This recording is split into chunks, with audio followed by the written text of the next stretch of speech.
तर्क करने वाले इन तथा कथित धर्मगुरुओं ने श्राद्ध को लेकर शास्त्रों के विरुद्ध मनमाना आचरण शुरू करवा दिया।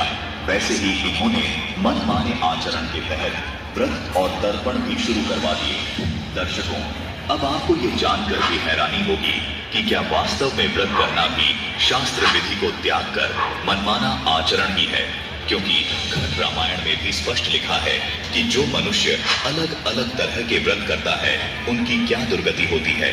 देखिए ये प्रमाण पृष्ठ नंबर 242 पर लोमस ऋषि की चौपाई है।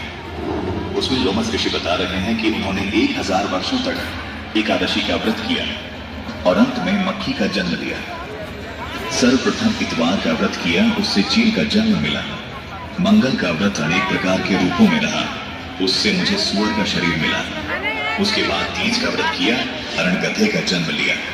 नवमी तथा अष्टमी का व्रत किया, उससे मुझे चूहे का जन्म मिला।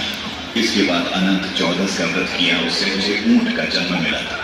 इसके बाद चतुर्थी का व्रत कहा गया, उससे भैंस का जन्म समझो।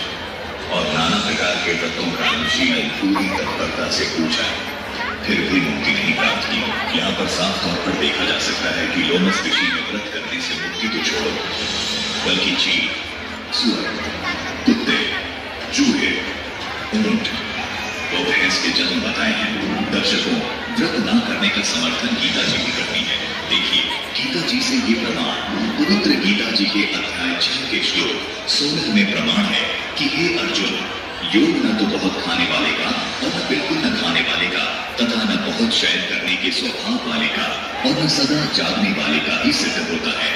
दर्शकों, इन अधर्मी लोगों का ये आचरण मानव जीवन के विनाश का कारण बन रहा है। खैर, लौटते हैं इस श्राद्ध क्रिया पर चल रही आध्यात्मिक बहस पर। हमारे जो पूर्वज थे, वो जो ब्राह्मण थे, वो उसी से क्या कमाता है, उसी से हमारा घर चल रहा है। आपकी वो कहते ना कि गुरु के बिना कुछ ज्ञान नहीं होता, ये तो हमारा ऐसे ही चले बात है। कोई गुरु इन्होंने बनाया वेदों को समझ सकते हैं, कोई इन्होंने बनाया नया मोड़ा कहते हैं कोई गुरु बनाया। जी जी बिल्कुल, हमने गुरु बनाए हैं और हमारे गुरु जी का नाम रामपाल जी महाराज है। ये जो कह रहे हैं, जो रामपाल ने इन्होंने हवाला दिया, रामपाल महाराज का, वो तो हमारे पंडितों का दुकान बंदी करवा रहे हैं। हम लोग ब्राह्मणों को दुकान बनवाना चाहते हैं रामपाल को।